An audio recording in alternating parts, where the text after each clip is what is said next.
It's been a week exactly since Saif Ali Khan was stabbed in his home inside his younger son Jay's room. A couple of days back, Saif walked out of hospital looking hale and hearty, many on social media saying that he didn't quite look like a man who had been stabbed 6 times and who had to undergo a complex 3.5 hour long surgery to remove a piece of knife that was stuck inside his body. Tomorrow, the accused person, and there is so far only one, Shariful Islam, a Bangladeshi illegal, he will have to be produced by the Mumbai police in court, and there is a lot from the police's version that is just not adding up. We will get to all of that through the course of this program, but first, the big questions that are still unanswered 1 week after Saif Ali Khan was stabbed in his own home. Now, here are some of the things that don't quite add up in the Saif Ali Khan story 1 week on. Political leaders in Maharashtra, for example, have already started questioning what is the official police version. They are giving their own twist to it.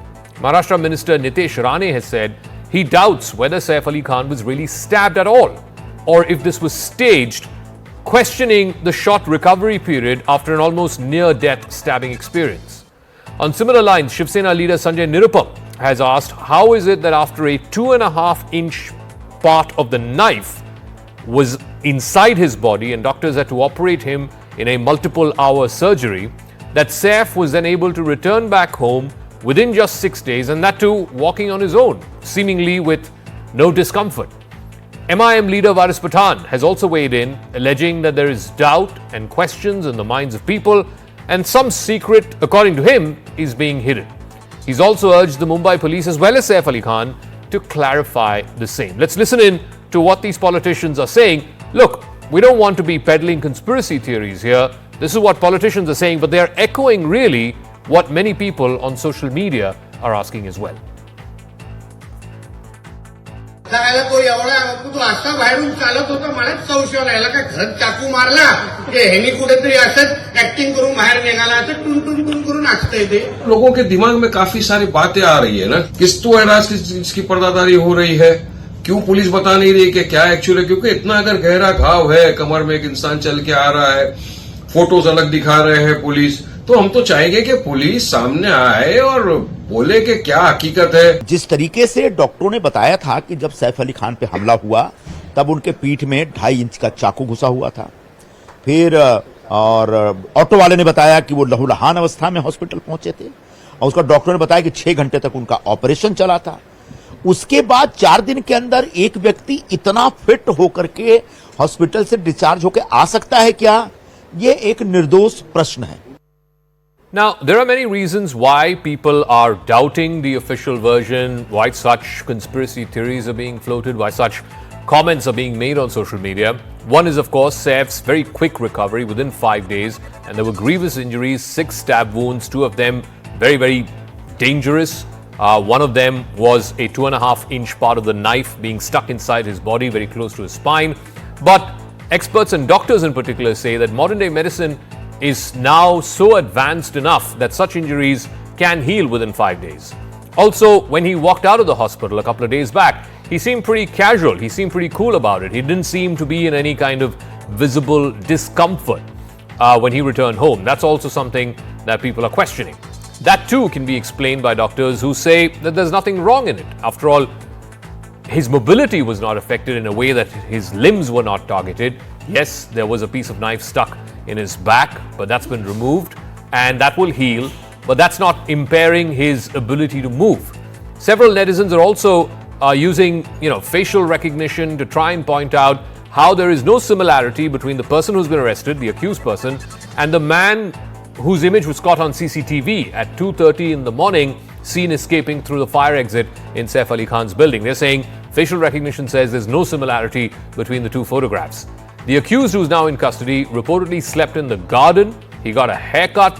He escaped the radar for that long, jumping through the fire duct and then eventually, leaving the building, exiting the building. But the Mumbai police seem to be very confident of their investigation so far. They are saying there were fingerprints of the accused that were found inside Saif Ali Khan's residence. The same fingerprints were found inside the AC duct which the accused used. The doorknob of Jay's room, Jay is Saif Ali Khan's younger son, where this entire fracas happened, There are fingerprints on the doorknob of that room. All seem to have matched that of the accused. The third piece of the weapon, which the accused, Shariful Islam, used to attack Saif Ali Khan, they say has been recovered from an area in Bandra, which, according to the police, the accused himself led them to. The bloodied clothes from the day of the attack were also taken in for forensic investigation, claim the police. And lastly, there is the Bangladeshi link of Shariful Islam. His driving license from Bangladesh is with the police, which the police say establishes that link. And then, of course, there are interviews now of his father from Bangladesh as well, who, of course, is disputing the official police version. But let's try and put some of these unanswered questions to the test. So lots of unanswered questions in the Saif Ali Khan case. Let's go across to former Uttar Pradesh DGP of police, Mr. Vikram Singh, who is joining us. Sir, we're just trying to find answers to questions that a lot of our viewers, a lot of people on social media are asking. The first thing that they're asking is, Saif Ali Khan, the police told us, was stabbed 6 times. One of the stabs was so dangerous that it left 2.5 inches of the weapon, the attack weapon. A part of that was stuck inside his body next to his spine. Doctors had to perform a 3.5-hour operation to retrieve that.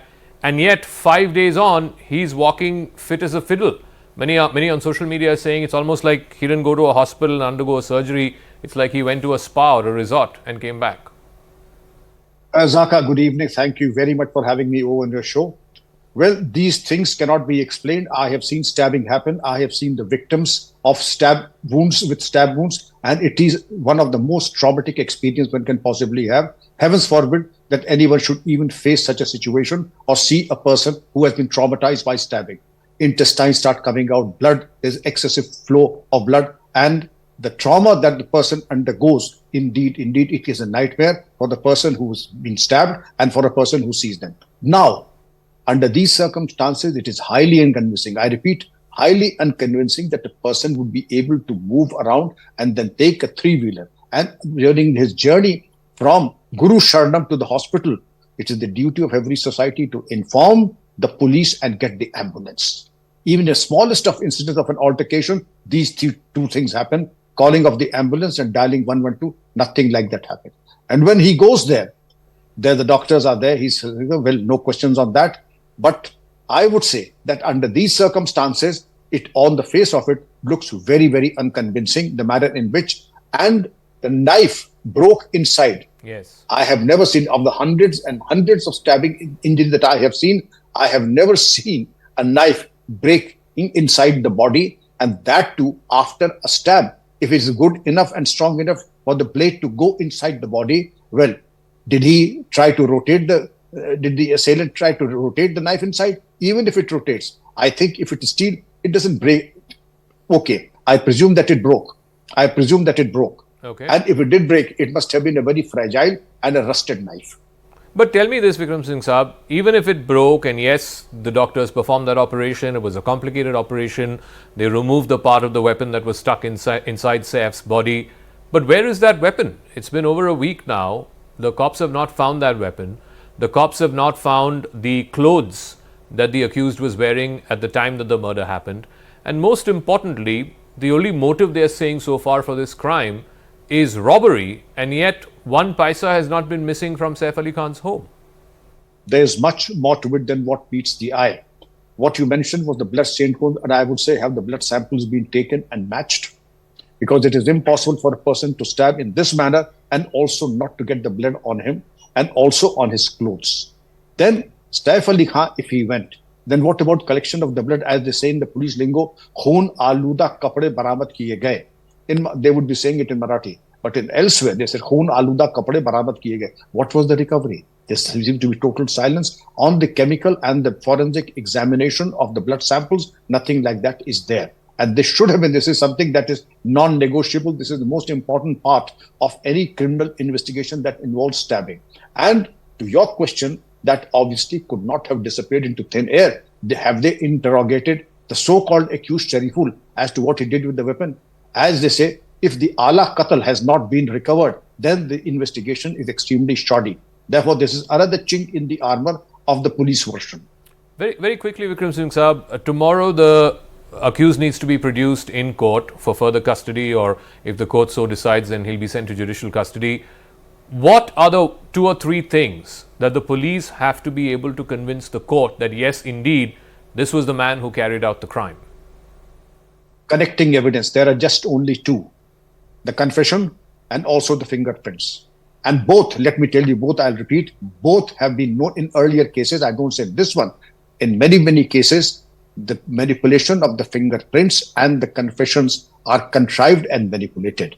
And this is more so when the case happens to be a very high-profile case and where there's tremendous pressure on the police. Pressure not only of the public and the media, but also of other extraneous and frivolous consideration. And I will stop at that.